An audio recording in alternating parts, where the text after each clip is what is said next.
बहुत समय पहले की बात है। एक छोटे से राज्य में एक राजा और रानी राज करते थे। उनका राज्य समृद्ध था, लोग खुशहाल थे और हर तरफ शांति थी। राजा का नाम वीरेंद्र था और रानी का नाम राधिका था। वे दोनों बहुत नेक और दयालु थे और उनके राज्य में हर किसी को सुख सुविधा मिलती थी। राजा वीरेंद्र का एक आदत थी कि वह रोज सुबह अपने राज्य के हर हिस्से में घूमा करते थे ताकि उन्हें अपने प्रजा के हालात का पता चलता रहे। एक दिन जब वह जंगल के पास पहुंचे तो उन्होंने एक छोटे से गांव में एक गरीब किसान को देखा जो अपने खेत में काम कर रहा था। राजा ने उसके पास जाकर पूछा, तुम इतने कठिन श्रम में क्यों लगे हो? किसान ने सिर झुकाकर कहा, महाराज, मेरे पास बहुत कम साधन हैं, लेकिन मैं जो भी करता हूं वह मेरे परिवार की भूख मिटाने के लिए करता हूं। राजा ने किसान की समस्या सुनी और उसे हल करने का वादा किया। अगले दिन राजा ने उस किसान के लिए एक सुंदर खेत, एक बैल और सभी जरूरी कृषि उपकरण भेज दिए।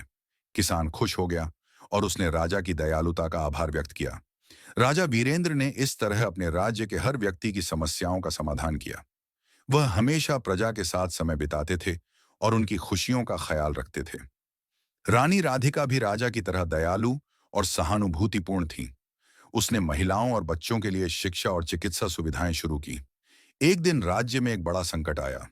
एक विशाल तूफान ने राज्य के कई गांवों को नष्ट कर दिया और लोग अन्न के बिना रह गए। राजा वीरेंद्र और रानी राधिका ने बिना समय गंवाए तुरंत मदद का हाथ बढ़ाया। उन्होंने राज्य के खजाने से अनाज और अन्य आवश्यक सामग्री गांव वालों तक पहुंचाई और पुनर्निर्माण कार्य शुरू किया।